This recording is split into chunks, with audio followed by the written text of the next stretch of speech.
That is about me. Perfect. So we hear broadening your skills, we hear technology consulting, we hear strategy consulting, and we hear entrepreneurship. These are really Right. very good points. Right. Okay, let's move on. Shreyan? Good morning, sir. I probably have the least experience here. I just have an experience of 1.5 years. I've been Mm, working for an IT company as a digital developer, and I've also been working for the wealth management of the organization. So basically, to increase the prowess on wealth management and various financial aspects, I plan to do an MBA, preferably abroad, so that I'm able to delve deep more into the financial decisions, the financial modeling, the risk analysis, and mm. contribute more into that aspect. Good. So would you say that you are um, you're looking to be sort of a CFO in the long term? Is that Uh, kind of your goal? that is correct, sir. Perfect. Good. The story is writing itself, guys. All right, and Shubhra. Hi, good morning, everyone. I discussed few things last time during the last seminar Mm, also. So I have an MBA from MDI Gurgaon. I've been in sales and business development for the past 7 years. So I have admits from Cornell and USC Marshall. So my inspiration of doing an MBA is basically, to get into a foreign land and get into the strategy and the marketing side of things. mm. And that's really, really bold of you. That's sorry to interrupt, but that's bring me to another point, which I actually, if you can cover in that in this Mm, particular webinar, is that even I have an admit from some of the Indian school and from some of the UK and US school. But I yeah. actually wanted to understand: is this the current scenario, which is the economic downtown right now going on? Do you think, Mm, because this is the 1 year program I'm looking for, so by the time in 2021 when it'll be pass out, you think it's a good time to do an MBA? And if yes, then where should one look for to be on a safer side also? Because having a quite good experience in the industry, we wanted mm, to be on a safer side also. So should we go mm. for MBA outside India, or within India is a better bet for us? Yeah, absolutely. Look, I mean, I think this is a similar question, Shubhra, you had for us last time, and I tried answering that in last Yes. session. I'll go through this again. So, look, an MBA is a long-term investment in yourself, right? So you should do an MBA only under certain reasons. We covered some of those reasons in the first session, but for the benefit of others who could not attend the first session, broadly speaking, we're talking about either, every reason that we've said, right? You want to be an entrepreneur, you need to understand how business operates, you need to be able to sell your idea. You want to get into management consulting because you want to gather experience in different industries across different functions. You want to progress your career, and as you move from being into a technical specialist role into a more business focused commercial role, you need to have a business understanding. If you don't have that, then it's really hard to make that progress. So whatever the reason be, fundamentally, doing an MBA is often a point in time in your life when you realize that you know what you want to do and you can't really get there on your current journey, or you want to start off a second, almost parallel life, and that will get you to where you want to or think you can go. So, considering all of those aspects, my view has always been do an MBA when you're ready for it. Do not worry so much about whether this is the right time or not. Like, life happens in cycles. So, I don't know how old you guys are, but when I did my MBA in 2010, we were also undergoing a massive financial crisis, probably a lot more intense than the one we have currently. And there's a reason why I'm saying that, because all the big banks had failed at that point. The big US tech companies were not really going anywhere. It was a phenomenon that had occurred all across the world. The reason why I think coronavirus, or COVID-19 as it's more popularly known, is not probably going to be as detrimental is because a lot of countries have slowly started reacting to that. So I think you all know Singapore, Hong Kong, Sweden, China, they have reacted to that, and they have started opening up stuff, relaxing some of the restrictions and lockdown that are there. Yeah, sure, there's been some repercussions and there's been a second wave of attack and all that, all that sort of biomedical repercussions. But at the same time, there are movements that people are making. We've also got to realize that we're coming off at the back end of 3 years of pretty significant profitable growth for most large organizations. The world has opened up, globalization, industrialization of the nature that we've never really seen. These are all very positive things. So recession, technically, no one knows. It's too early. Recession, for you to have recession, you need a couple of quarters of negative GDP growth. So unless that happens, you don't really know. Technical definition of recession, yet there are people who are losing jobs. But at the same time, new businesses are coming up. The world is a lot more agile. So I don't really think this is going to impact you guys as much as you think or as much as you're worried about. One of the things that I think we should always be cognizant of is when you do an MBA, there are a lot of things that you get at the end of this experience, right? And one of them is a degree. The other one is a job. But the third thing that most people forget is you're getting a network, you're getting a certificate, and you're getting learnings that are going to potentially come in use all through your life. So I'll give you my own example. So I did an MBA from AGSM in Australia, and my first 2 or 3 jobs, they were in management consulting, and I could use some constructs, but not all of them. But now I'm using so much more of my MBA than I was using in the first 2 years. So this is something, it's almost like riding a bike. Once you learn it and once you understand, once you think through it, very soon there'll come a point where you'll be able to use it. So that's almost a long way of saying my personal recommendation is if you've got an admit or you're very close to getting an admit or you're considering it, don't let COVID-19 stop you down or slow you down. The big question is, what happens if I take a significant loan and then I go abroad and I don't get a job? Look, there'll always be people who will not get a job. In difficult times, that number or that proportion is significantly higher. When you're going to graduate, that's going to be almost 1.5 years from now. I don't think this is going to be a big issue. We're talking about vaccines being made available in 1 year's time. Australia has already started opening up certain businesses. I don't know if you know, but Australia has probably the best defense mechanism against this. A lot of money has been pumped into the country's economy. People have lost their job, but no one's feeling that this is a recession. Everyone's quite pumped about this. They're thinking that, okay, this is an opportunity where companies are going to get rid of fat. So you'll have a more efficient and more effective organization. So, and business spending. I do a lot of work in sales and business development just by virtue of the seniority of my role. I don't see any organization backing off or saying that this is not the right time. So I don't know if that gives you something to think about. We probably need to, if it doesn't, then please get in touch with us. And Shujoy and I, we're always happy to jump on another Zoom call because I'm cognizant that your specific question might have some more nuances, which is a bit hard to answer. But hopefully that gives you a bit more context, both Rahul and Shubhra. Right, absolutely. Thank you. Okay, perfect. Now we've got a message from, who was this? Rahul, was it? No, yeah. All right. So I think, Rahul, this is the question that you had, right? About your selection program. Right. This is the question I was having in mind. And yeah.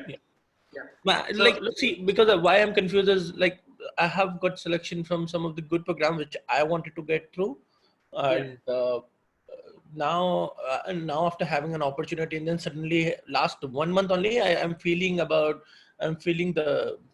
pressure of this COVID-19. Otherwise, before that, in the month of Feb and March starting, it was not there in my mind that these things will be so bad. Otherwise, I would not be applying to those schools. You've got admits from Judge HEC Paris. Come on, guy.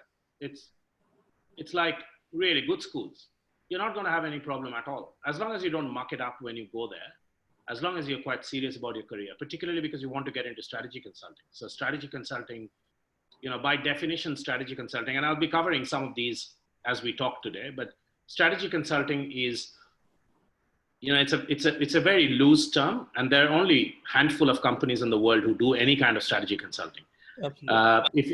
so if I extend that definition of strategy consulting to management consulting, then these companies are always going to look for strong GMAT scores, strong undergrad grades, and strong master's grades. So you can't really change the other two, but the master's grades is in your hand. So if you really focus hard and try and come within the top 5 to 10% of your class, you have a really good shot at getting into most of the, larger management consulting firms. So by that, I'm talking about the McKinseys and the Bain, Boston Consulting Group. That should not be a problem. I mean, I know a lot of people. I mean, obviously, I've been doing this for a long, long time. So let me complete what I'm saying, and then I'll give you a little bit of a background for myself, because I think we're kind of nearing the time when we've got to get started. All the management consulting firms will put a significant focus on your undergrad, postgrad, and GMAT scores. These are big schools, so all, like both HEC Paris and Judge, you have all these consulting firms come in to recruit from. I would not worry about it one bit. Hand on heart, a lot of damage has to be done before you should look at revisiting your hypothesis. Just go for it. Focus on what you need to do, but there's quite a few things that you can do from now till you graduate, which is about building your network up. So the way in which you get a job in an international location, and this includes US, UK, France, Australia, Germany, is a lot different from how you would get a job in India. In India, your phone kind of rings and you get jobs. So jobs are inbound. In these international locations, jobs are generally outbound. So you need to go out and you need to network with people and find out what kind of organization you want to work with, and then start building your profile. So even after you graduate or during the last phases of your graduation, you'll see that it's a very strategic process. It's not just waiting to hear back from companies. So as long as you keep doing that and you keep getting good scores and you select your courses appropriately, that gives you a good learning opportunity, you'll be absolutely fine. All right, so we have two more people who've joined us. One is Nandita and one is Shuprovo. What we were doing is just going around the table and talking about who we are and why we're looking for an MBA. Do you guys want to just introduce yourself quickly and then we'll get started?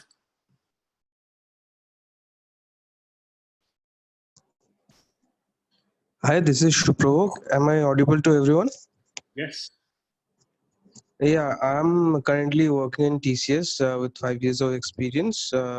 Currently, I'm trying to go for the GMAT exam this year. So I'm in the process of preparation. And really nice to meet you, Indradeep sir. And I hope... Very good to meet you. So you're actually starting a bit early, which is exactly my point. I think you should start a bit early. And through this year, we're going to be talking about the importance of starting early.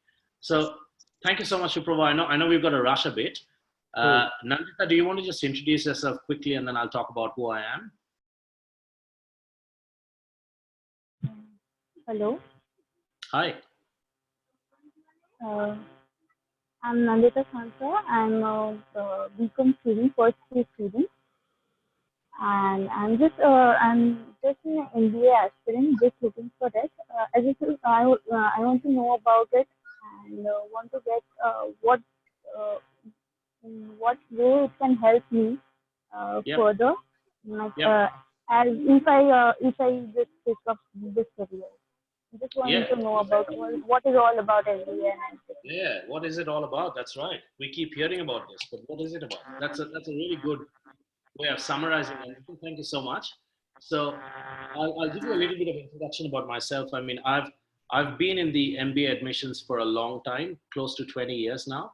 I used to be a GMAT tutor, but it just got too busy with my current work-life, balance and trying to maintain sanity around it. So I have consulted and helped more than 1,000 students over the last 20 years go into pretty much any business school you can think of. Obviously, the more eminent and the harder to get into schools have lesser admit rate, but that's, I guess, common across everyone.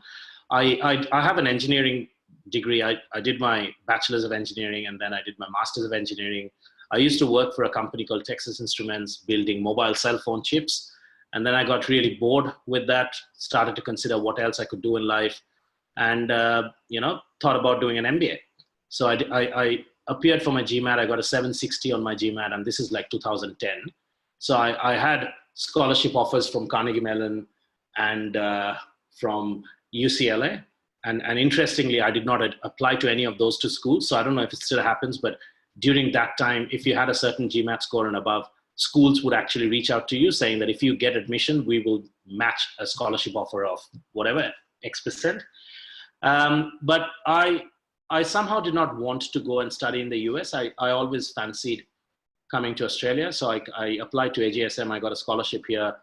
I finished my MBA in 2011. And then for the first 2 years, I did quite a few different kinds of work: strategy consulting, technology consulting, product management, investment banking. And then I got into HR consulting. So right now I am a principal in a company called Mercer in their HR team. So I have a team of 10 junior analysts and associates and consultants reporting to me. And my area of focus is executive remuneration and corporate governance. So I help go in organizations and help them improve their performance at the executive level, and help design systems and frameworks that will help them comply with certain corporations acts and listing rules and all that. So, but as you can understand, I'm an engineer by trade. So none of this was something that I had done before. But through the journey, what I realized was, as I did my MBA and I started working in, anything that you can think of that you would want to do in your career, I've probably done that. And that really put me in a very strong position, because I could actually relate to what the students wanted to do. And my advice was more relevant to the students, because I could tell them exactly what happens in these kind of situations. A lot of admissions consultants in today's world, you'll see that they've either not done an MBA themselves, or they have done an MBA, but they have not really worked long enough in the corporate world for them to actually help you come up with tangible, real life examples. So that's where I realized that. And since that time, I've been able to work through this scenario where I can assist students like yourselves understand, look, you're coming in from an Indian IT male predominant category. Not all of you are, but a lot of you are. So how do you differentiate yourself? How do you sell your story? What should be your life goal? So the way I approach all this is, given my background in HR and my understanding of GMAT and the MBA process and my pre-MBA engineering days, I can link and relate to all of this very, very easily. And if and when you have worked with me in the past, or you continue working with me, you'll see that flows through in the kind of advice that we provide. So that's who I am and what I've done. If you do not have any questions, I think I would like to get started on the webinar topic for today, because it's already the start time. So perfect. Let's get started. So Rahul said yes. Let's go. So basically, sorry for the intrusion. I just want to focus here on on something else as well, because of my age. I'm probably I've experienced less than 2 years. So what would how would that actually comply to how I should be pursuing an MBA degree? Because I don't have an experience as such, and if I want a GMAT, even if I have a GMAT score, it doesn't guarantee me an admission to all the top B schools. So how should I go about it? Not at all. So correct. So that's a really good point, Shreyan. Maybe what we'll do is me and Shuja will set up a time to talk to you.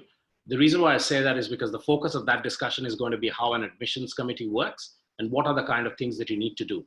If you had a little bit of patience to wait for the next 2 weeks, that's exactly the session that we'll be covering in 2 weeks' time, where we'll be going in and showing you how do you set yourself apart and what are the things to consider. But the focus on today, given that what we've told all the students is, what are the career options after an MBA? I think let's talk about that. You'll learn quite a bit, and then either you could wait for 2 weeks for us to come up with the next session, or we'll get in touch with you and we'll talk to you about your particular case in more detail. Sure, sir. Thank you. Alrighty.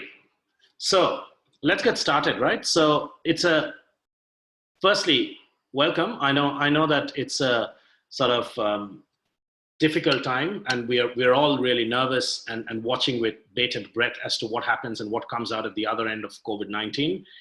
But having said that, look, if anything, the nature of work is going to change, and the way in which we engage with others, including all the other stakeholders, is probably going to change. But who you are as a person and what you want to achieve is definitely not going to change. So the way in which I want to structure this is, over the next 20-25 minutes, I want to talk to you about what the different career paths different career path options are.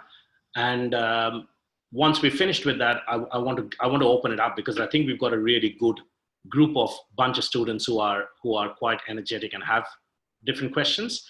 So bear with me for a bit while I explain to you and talk you through and take you through the different journeys, and then we'll slowly start answering some of your more specific questions.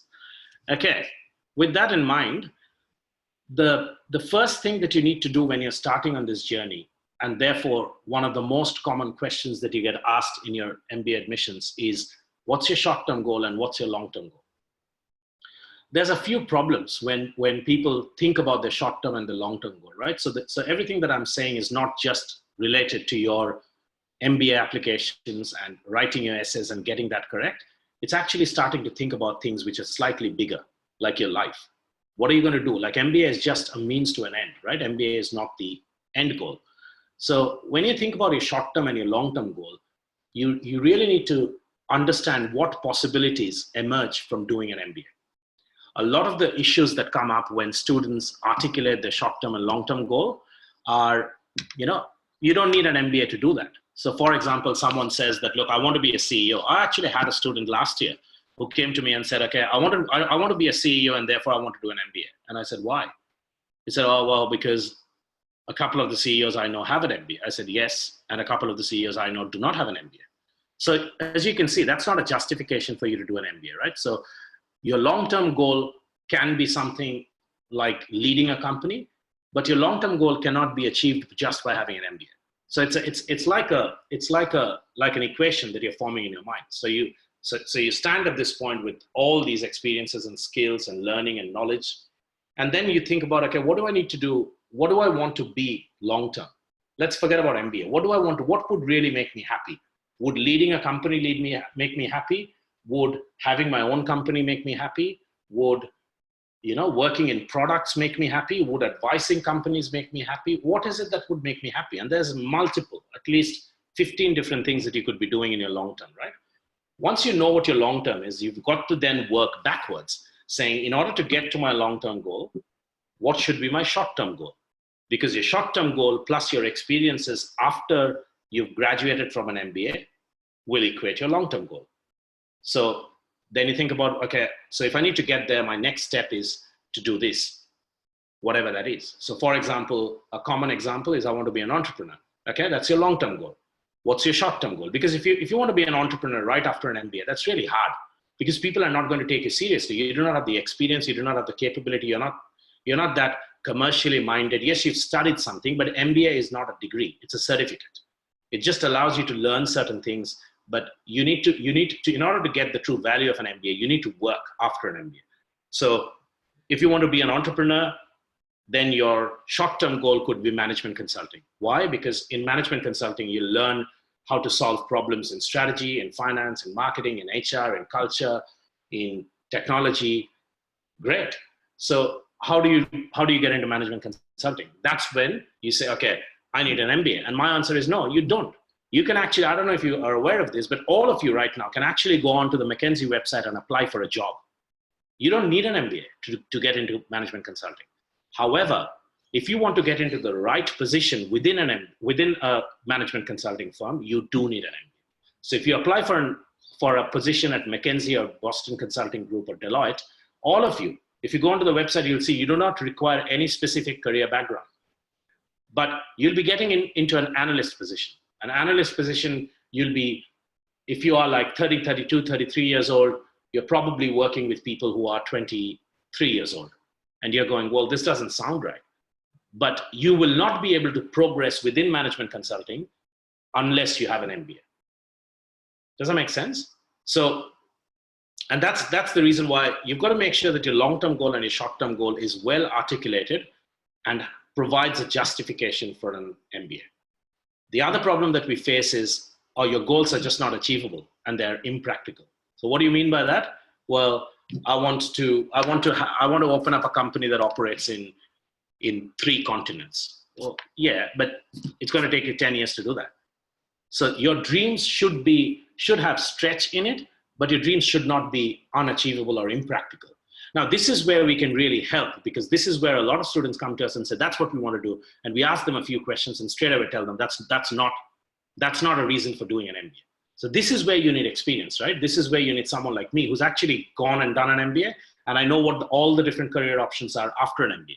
So if you come to me and tell me that this is what I want to do, I can ask you 3 questions and straight away tell you, you know what, that's not actually achievable, that's not practical. However, if you tweak your vision a bit, because if you tell me, rather than telling me what you want to do, or the position or the title, why don't you tell me what activities you want to do?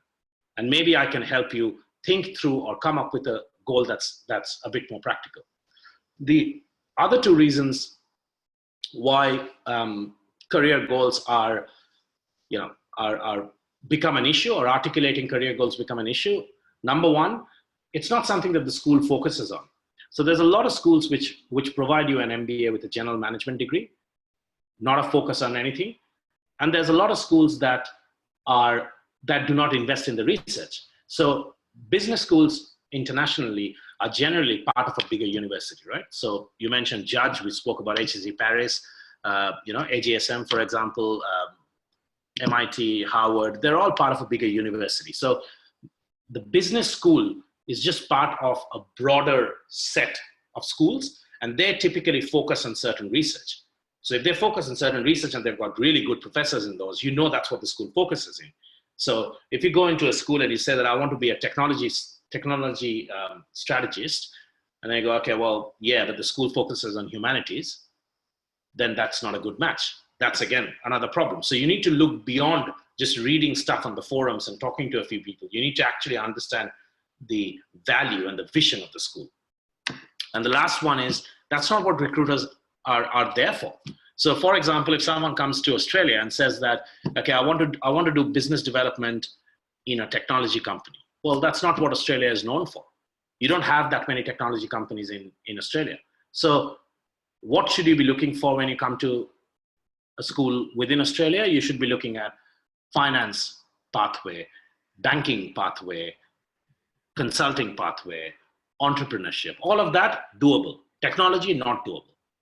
And you don't have that many recruiters. So we had Google, we had Hewlett Packard, we had IBM, and we had Microsoft. Just 4 companies who came into our campus. Whereas if you go to places like Carnegie Mellon, which is the #1 computer science program in the US, you'll see that there's a lot more tech recruiters there.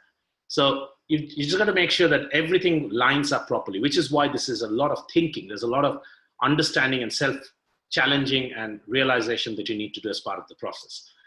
The next thing that you do with your career goals is understanding, do you want to get into consulting or do you want to get into a corporate role? Now, not a lot of people actually understand what the difference is between a consulting role and a corporate role.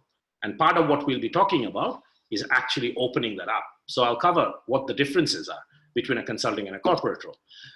Fundamentally, the issues are, they require different skill set. What you require to be a consultant is totally different from what you require to be an in-house or a corporate role. But they also provide different experiences and career pathways, right? So based on consulting, once you work through a consulting firm, that opens up certain opportunities for you, just like a corporate role will open up certain opportunities for you. But the opportunities might not align with your long-term and short-term career goals, but you wouldn't know what they are because you've not done an MBA and you've not worked. And again, that's another place where we come in, because I've done that. So if you tell me that this is what I want to do, and I say, okay, well, consulting or corporate, and you go corporate, and I say, okay, but you can't really do this through a corporate pathway. You need to go through consulting. So all these sort of things will assist you in thinking and understanding what the challenges are. And the more you realize, the better you'll be. So with that sort of a thinking in mind, I'll just go through very quickly. What do you mean by consulting firms, right? So give an example of a consulting firm. So you're talking about, broadly speaking, the most common ones are your, what is known as McKinsey, BCG, and Bain. Now, McKinsey is probably the purest strategy consulting firm, but BCG and Bain are also pretty strong, although BCG is probably more on consumer and marketing side. So if you want to be really good with marketing, management consulting, but still a little bit of focus on marketing. And Bain is more on finance. So Bain has a private equity part to their business. Now, I'm not sure, but how many of you know what a private equity firm is? What's a private equity? What's a sovereign wealth fund? What's an investment bank? What's the difference between private equity and investment bank? What typically happens in there, right? And other than that, there's also some other larger consulting firms like Strategy and, which is basically PwC buying over Booz Allen, Oliver Wyman, LEK Consulting. Then there's the big four accounting firms, right? So the Deloitte, PwC, Ernst & Young, KPMG. And then there are more specialized but really large organizations, consulting firms like Accenture, Capgemini, who focus on transformation projects, digital projects. Then there's boutique consulting. Now, this is a really interesting part because no matter which city you go and study, every city has at least 5 to 10 fairly substantial boutique consulting firms. A boutique consulting firm generally has anywhere between 10 to 20 people, so not a large firm, and they focus on a very narrow part of the value chain.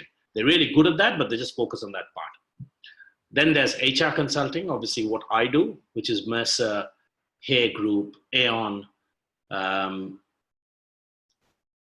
and some others, which I don't really want to bring up now because it probably will be more Asia Pacific than global.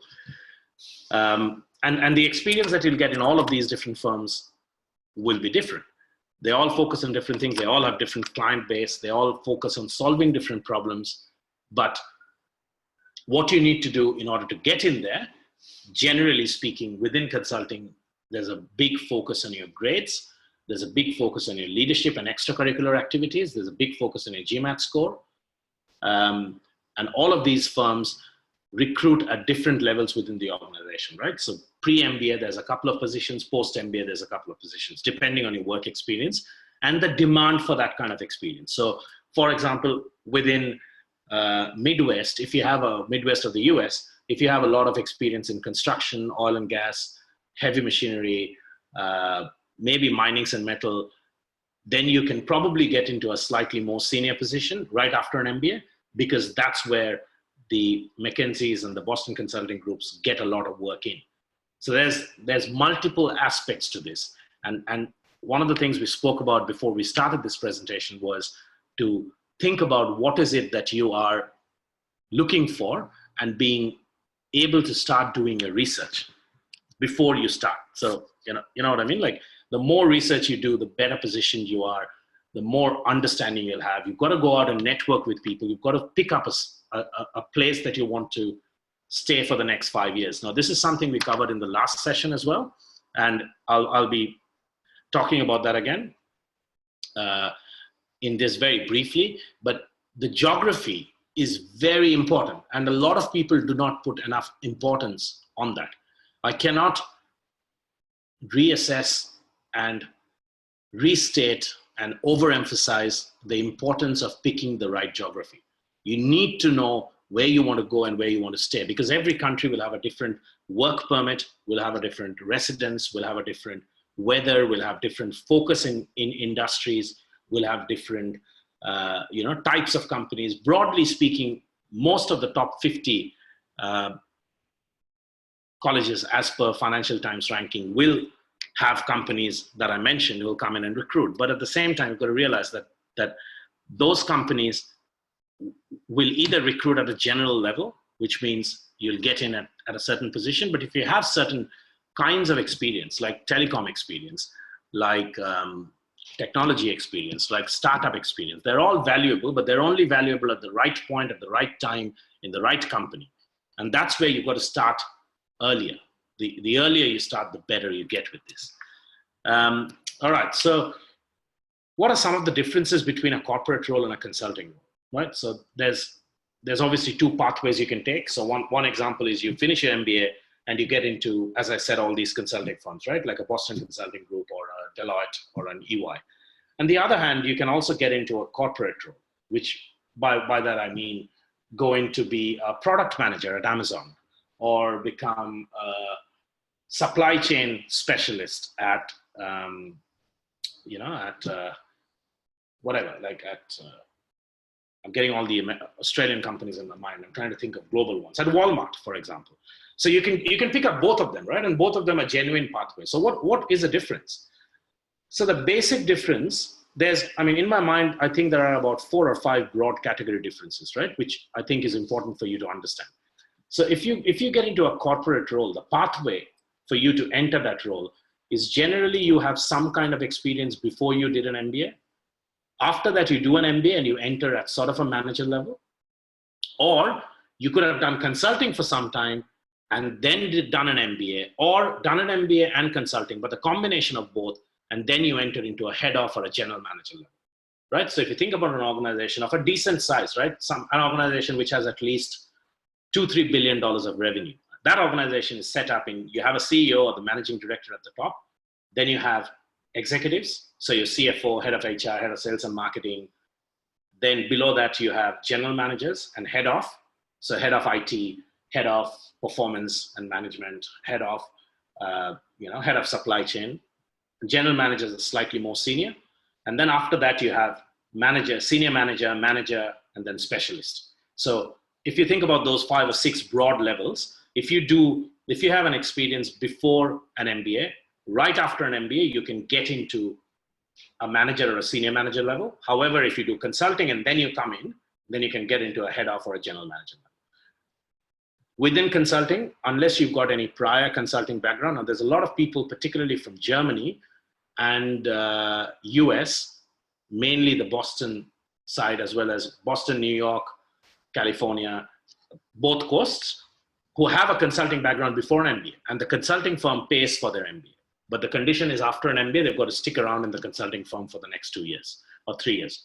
But if it's not any of that, then you generally get into an associate, senior associate, or a consultant level. So if you think about a consulting firm, you have a partner, then you have a director. So partners generally have equity sharing. So they own part of the company, very small part, but they still own part of the company.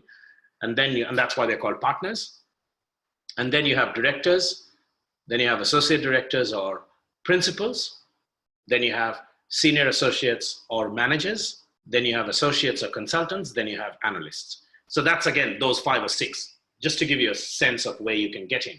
So an analyst level, you can all go into to any of the consulting firms I've mentioned and apply, go through the interview process, clear a couple of case studies, and get into an analyst position right now. But if you do an MBA, it's probably 1 level or almost like 1.5 levels above that you'll get in. Now, depending on, as I was saying, what your background is, what your experience is, and where you've gone in and got that experience from, whether that's the commercial side or the technical side, you could actually get a little bit higher promotion when you first start, particularly if that's the kind of work that the consulting firm focuses on.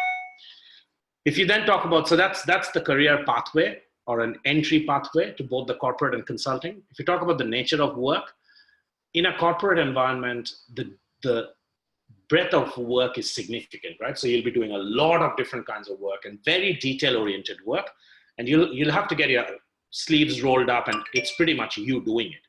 But the challenge in a corporate role is the accountability of the decision-making. Because as you go more and more senior in a corporate role, there is no fallback option. It's not that you're advising someone and they decide to use or not use your advice, right? So it's pretty much your call. So that becomes really difficult for a lot of people, where they think, look, I can solve problems, but I want to solve problems and give you solutions, but I don't want to tell you which one to pick. The which one to pick is what happens in a corporate. And a consultant comes to you and gives you certain options and solutions. Within a consulting, the nature of work is generally multiple projects, multiple teams, tight timeline, generally analytical problem solving, requires some leadership, standing up and delivering projects, your ability to read through a lot of data and come up with meaningful interpretations. Really important as well. Salary, corporate role always pays a lot higher, both from a fixed salary and a variable salary. So variable, I'm talking about incentives and bonuses and commissions. And it's a lot easier to move between roles within a corporate. It's very hard for you to move from a corporate to a consulting role because the skills that you require in consulting is significantly higher from a corporate. However, you can move from a corporate consulting role to a corporate role anytime, because what you learn in a consulting role, the corporate has a high value for that. A lot of what corporates do depend on benchmarking and understanding what others are doing. And you obviously, as a consultant, would have dealt with a lot of the others of the competition. And so you have that sort of information, right? Consulting, greater learning opportunities, a lot of teamwork. So you have to play the role of a junior in one team and a senior in one team and a leader in one team and an analyst in one team. And if you are in consulting, then it's quite easy for you to move to other consulting firms or to move to a corporate role. Challenges within a corporate role, generally bureaucracy, managing senior stakeholders. It's very hard to move away from the work if the relationships don't work out. So if you are a person who gets very emotionally involved in the kind of work, and you need to have a positive environment around you, and your manager's kind of not that supportive of what you do, or doesn't really give you enough respect, and the relationship sours, and it's extremely hard to soldier on in a corporate role. Whereas in consulting, it's a lot easier, because if it doesn't work, there's always another project to move on to. The pressure, the quality of work, the attention to detail is a lot higher in consulting, but the expectation for you to provide answers, as in options, is a lot less in corporate. So you're expected to be given all the alternatives and given all the information, and then you're meant to say, okay, well, I'm going to pick that because of whatever reason. But you're not going to be expected to come up with lots and lots and lots of different options. Whereas in consulting, because there's typically 5 or 6 people working on a project, the expectation is that you'll come up with the best scenario, the second best scenario, a fallback option to multiple options. So hopefully that gives you a bit of a flavor as to what a corporate role and a consulting role is. As I said, within a consulting organization, you can, now the other thing is you can also have a consulting organization, consulting function within a corporate organization. So you have a big organization like a bank, and they might have internal consultants. Now, generally, the internal consultants come in from external market, because the kind of work you're expected to do, again, is a lot of number crunching, a lot of data benchmarking, a lot of understanding what others are doing, and providing lots and lots of options. So when you then decide on, and I'm kind of coming to almost an end to my discussion, but when you decide what you want to do in terms of your short-term and your long-term goal, you then need to understand which kind of college is going to give you the right impetus and the right focus in your career, right? So you need to work out what happens with other people in the MBA program. Do they have the same sort of background? So go on to LinkedIn. One of the things I keep mentioning to my students is LinkedIn has a 1-month free premium account. Use the LinkedIn premium account. Go in and find out how many people of your similar background have graduated from there and are doing what you want to do. If you see that the number or the percent of people is not that high, you know that that's not very popular as a choice. And straight away, you know that college is not going to be well aligned to what you want to do. So the things you should look at are education, work experience, your background, both nationality and cultural. So some of my students are ex-army background. So let's have a look at that. And then out of that combination, try and find out, you can go into LinkedIn and filter, right? So you can filter by background, by where he studied from, where he or she worked in, and then the MBA program and where they're working now. So you can see, once you understand that, you then start expanding that to the last 2 or 3 years. That will tell you whether your short-term goal is achievable in the school. And then you look at in the last 7 to 10 years, and that will tell you whether your long-term goal is achievable in the school. So to give you an example, you want to be an entrepreneur, and let's just pick up an example. Let's say Dartmouth, right? So all of you know what Dartmouth is. It's a fantastic school. It's an Ivy League school. So if you want to go in and study in Dartmouth, and you want to be an entrepreneur, go on to LinkedIn, see how many graduates from Dartmouth in the last 10 years have become an entrepreneur. That'll give you a really good sense. Well, you know what? Maybe the program gets you ready for that. So these are more practical tips that you need to be aware of to know whether this is something that, that people of your background, people of your experience, people of your education, whether they take that path or not. Now, there's a few interesting twists to this. So if you're looking into a marketing or a sales or a business development role as your, whether it's a short-term goal or a long-term goal, you got to realize that they require an understanding of the local dialect. So if you're planning to go and study in France or Germany or Italy or Hong Kong or China, most of the business in any of these places happen in English, but particularly sales and marketing require you to have a strong understanding of the local language. If you are looking for a finance role after an MBA, then unless you have prior finance background, you're probably going to be doing some kind of a sales or business development role in a finance. Because if you do not, then, and you want to get into a finance role, but you don't have a finance role, like a lot of people want to transition from IT to finance, it's really hard to do that because MBA is not a degree where you can learn a lot of things in one subject. It's a degree where you're meant to learn a lot of technical expert matter as well as a lot of soft skills. So that is not a feasible or a practical pathway. So again, then is doing a master's by finance better? But I'm not really going to get as many recruitment opportunities from a master by finance. Well, no, you will. If you know what the right school is and you know how to position yourself, absolutely you will. And then the last part that I'll say, and then I'll open this up, is how does the school assist students like yourself? Like what sort of courses are available? What clubs, activities, associations, sporting events, non-sporting events, what are there that people with your background can go in and actually find yourself at home, do things that you're really happy doing? And if you're not happy doing that, like for example, a few of my students were really good photographers and the school didn't have one. Well, how easy is it for you to open up a club in photography? So you've got to be happy during the period. This is going to be the most stressful 1.5 years of your life because I'm assuming all of you want to do a full-time MBA. So you wouldn't be working for a big chunk of your time. Everything that you've saved in your career up until this point is probably going to be invested in there. So you want to make sure that you have a good time with this. You can't keep doing an MBA, right? I mean, most people do an MBA once. Some of them might do it twice, but that's about it, right?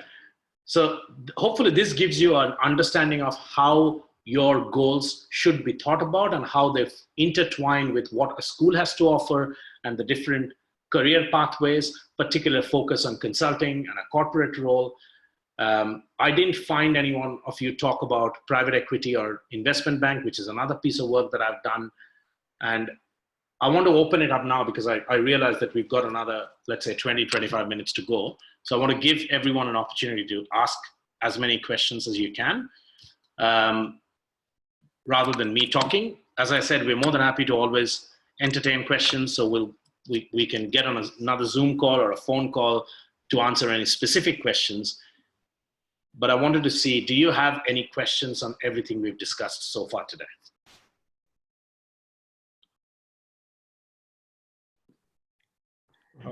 Hello. Hi. Hi, this is Shreyan here. Basically, like I'd mentioned previously, I've been working for an IT company, but on the wealth management side. It's not really it's not really a totally finance facing role that I have, but then it's a working with finance. So in that case, like you just mentioned, having a prior finance background actually gives you a better chance of moving towards finance roles, because especially I'm more interested towards working for the investment banking sector. So in that case, so how good a chance do I have working with the current role that I have to move to the investment banking sector? And what are the odds of me doing it, of achieving the goal? Yeah, very good question. Thank you. Thanks for that. So you first need to think about where do you have the world's largest investment banks. So what I would do is I would go to Google and type out the top 100 investment banks in the world, and then I would look at the locations. Now I work a lot with investment banks. and I work a lot with private equity firms.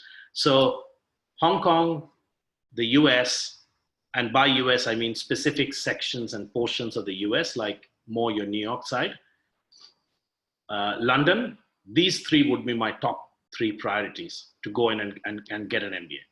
The next thing I would do is go onto LinkedIn and work out people with your background, how many of them have gone in to become an investment banker. So I would look at the top 100 companies, and then to work out which geographies I should be focusing on. Then I go to LinkedIn and I work out the top 20 people who've got a similar kind of background, but in 3 years or 4 years have made their way into an investment bank. So you would probably, in an investment bank, you would probably start off at an analyst level, irrespective of whether you have an MBA or not, because investment banking is a lot internally focused rather than management consulting, which is externally focused. So, and a lot of what you would be doing is essentially assessing and conducting due diligence on certain investments, right? So you would be identifying investments, you would be working out where you want to go and stuff. Now, I know that this is not a platform, so I want to limit an answer to 3 minutes. But I would also urge you to think about why not private equity, because I think based on what little I've heard about you, a private equity might be a better career path for you than an investment bank. All right, thank you. So we can get in touch. So you all have Sujoy's email address on that on the ad where we asked you to come in and register. Feel free to let Sujoy know of any questions. We'll catch up with you, and I'll just text you. I'll just send a chat to everyone my email address in case you had any question. I am definitely there on LinkedIn as well. So if you wanted to connect to me, so that's my email address. Feel free to drop any email that you have, and we'll both call you up and talk about your career path. But have a think about investment banks, because private equity. Because private equity is a lot more fun to work than an investment bank, and you get to work across different geographies and different functions and different industries, whereas investment banks are much more. You'll be a very small part of a large team, and you won't really get to learn as much unless you've been there for 5 to 6 years. Okay, sir. Thank you. All right. Any other question? I have one. Thank you for the session. It's really enlightening to know about the difference between these two type of roles. When I was actually confused about should I go for an Indian B school or should I go for a school outside India, I was actually thinking on the same lines, and I actually wanted to present you how I'm thinking, so that if you say it's the right way of thinking, then I can do more R&D over it and build over it. So how I was thinking is that, like I told you, my short-term goal is to get into a tech strategy consulting, and the long-term goal is to do some entrepreneurship. So how I was thinking is that I already have a cloud consulting. I'm working in SaaS, Salesforce, and with 10 years of experience, and I have experience working in cloud. So that's why I was thinking of getting into a tech strategy consulting role, because I was thinking it would be easier to build over it, and tech strategy also give you a kind of a option to understand all the business processes and how to solve the business processes through a technology.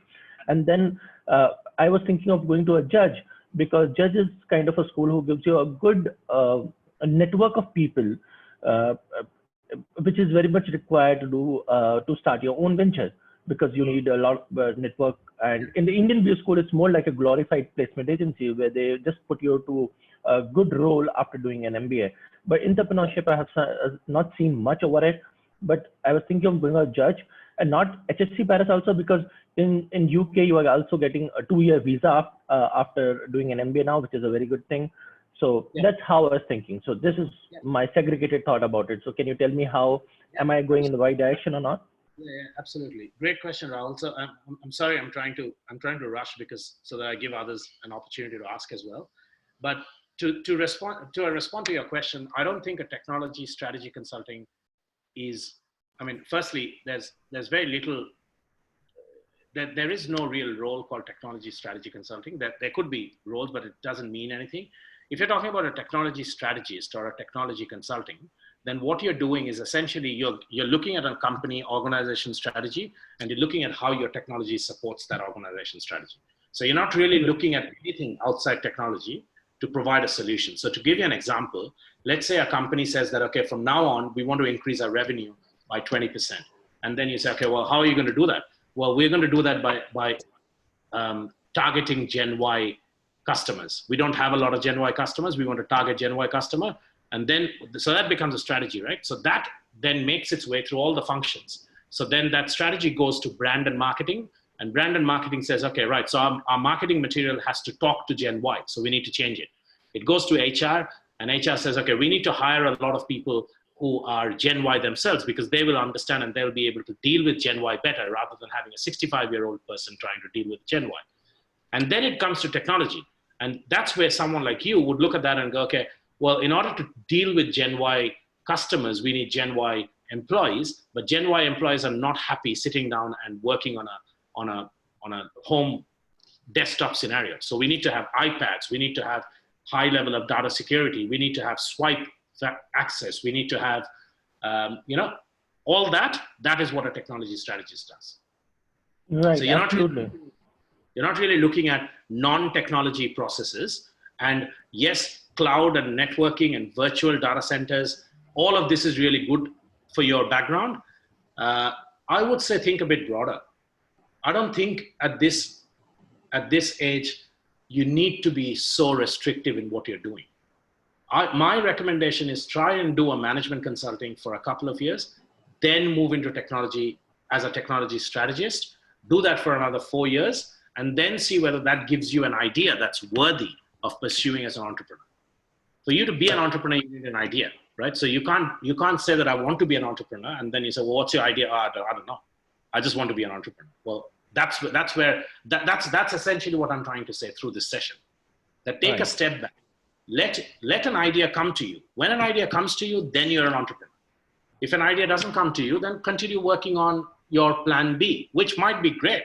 But if you get into technology consulting early on, it's very hard to move into broad general management consulting after that. Right. Really, I think you're absolutely right.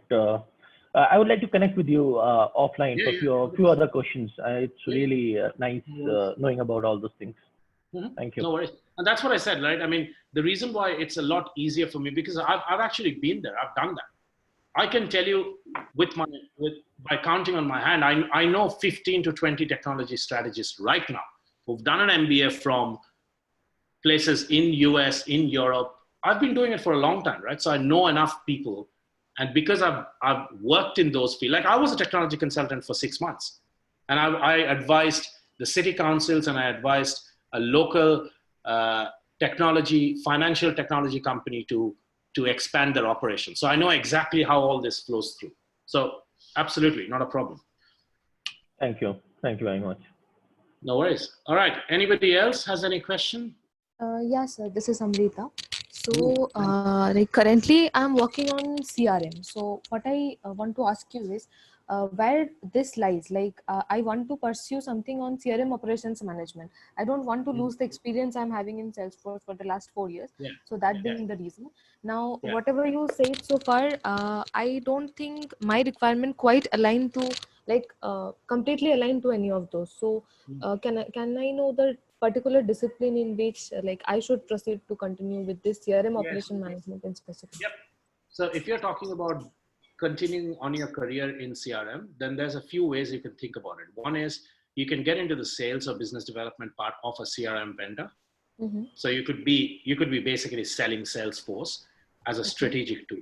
So not just selling Salesforce for the heck of it, but selling a version of Salesforce to solve a specific problem. All right. Right.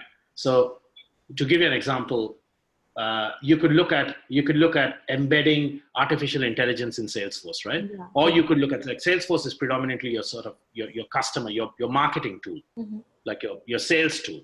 Yes. You could think about going to someone like Oracle. So mm-hmm. you could either go sales or business development in, let's say a tech vendor, mm-hmm. or you could think of, and you have a genuine opportunity to say that I have a great idea.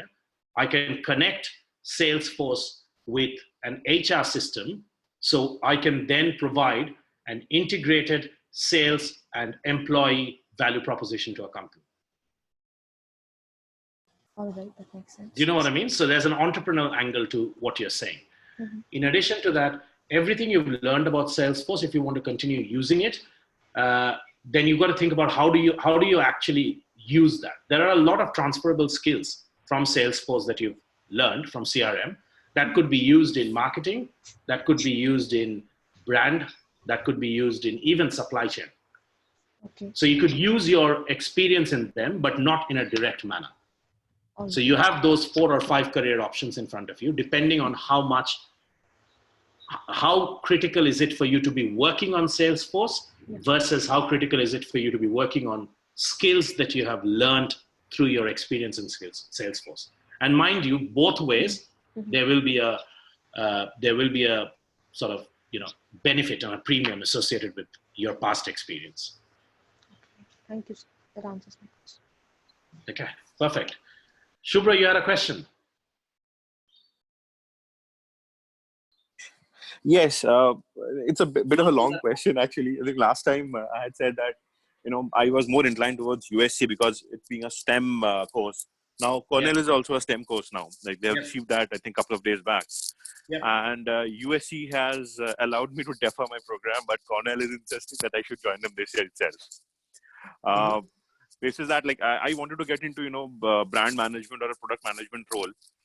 And basically all the jobs that I would want to do is on the West Coast. So USC makes more sense. But then I think USC makes more sense. You'll be a better judge. But then, it's Cornell and it's an Ivy League and it has got a different charm to itself, I think. Correct. So I'm right now confused, what I should be doing. Should I go for Cornell or should I, stick to USC? Absolutely. Cornell is Ivy League. So, it doesn't matter. When you graduate from a place like Cornell, you'll have that with you forever. USC Marshall is also a really good school, by the way. Just because it's not. So you know how Ivy League system works, right? No, I'm not aware. I'm sorry.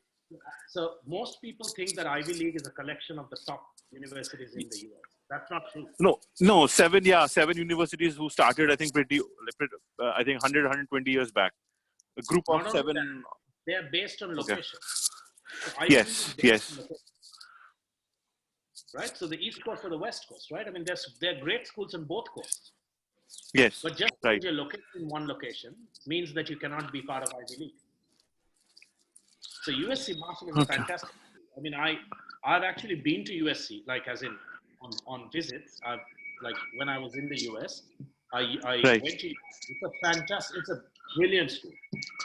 So I wouldn't think that there's too many differences between Cornell and USC Marshall, except that I would probably, if I had offer from both, I would probably pick up Cornell. And I don't know, man. I mean, I would recommend that you go for it. I don't think you should wait. Things change so fast. And, doing an MBA is basically taking a punt on yourself. So it is a classic example of, look, I mean, and nothing has happened. It's only coronavirus for 2 months. That's it. It's not that the world has gone through a massive transformation in the last 10, 15 years. It's just 2 months, not even a quarter. So I would absolutely go for it. I would go for something this year, and I wouldn't differ. But then the question becomes whether it's USC Marshall or Cornell. And my view is both are the same. Think about how much money you're spending. Think about which geography you would like to live in. Think about where there are more people of your background getting a job. So I would do those supplementary research rather than worrying about which year.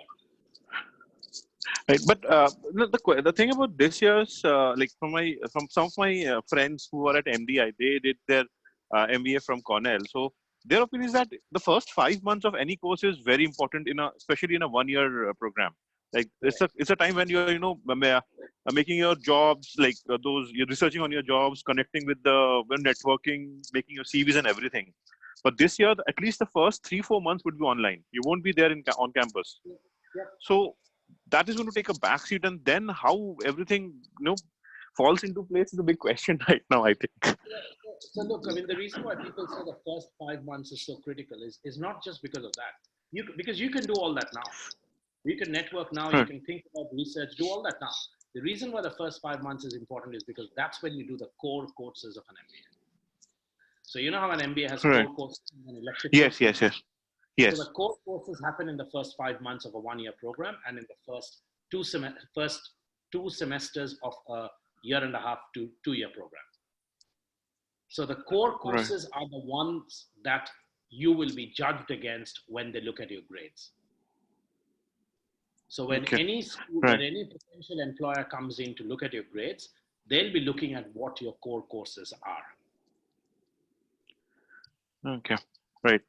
So that's what you need to be thinking about. Now, there are so many online technology programs now that allow you to have a virtual class. And trust me, when this thing is done and dusted, and when people allow universities and schools to go back to normal, you will make up for it. The school will have programs to make up for it. The recruiting companies will have programs to make up for it. Because if this deters students from coming in and doing an MBA, you can understand what a big financial loss that will be for the US or any country, because a big chunk of it is international students. Yes. So there's always plans and programs working in the background to ensure that this will be as untouched as possible. So for example, a lot of people will drop out, which means that competition will be less. A lot of companies will now allow you to apply for jobs which are not based in that state, because they can see that, you know what, these guys studied online, so surely they can come in and work online. Right. The whole dynamic is going to change. You will not be at a disadvantage because of that. Right. Sure. Yeah. Okay. Go for it, man. Just go for it. Don't hesitate so much. It's a brilliant opportunity you've got in front of you. Don't let it slow you down. You never know what might happen in your life, in your family life, in your personal life. You know, once you're there, I would not slow down. I would just go for it. Right. Sure. Yeah. Thank you. And anyway, we can talk later as well. You guys have my email address.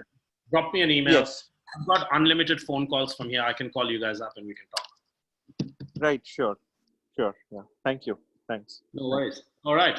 Anybody else has any other question?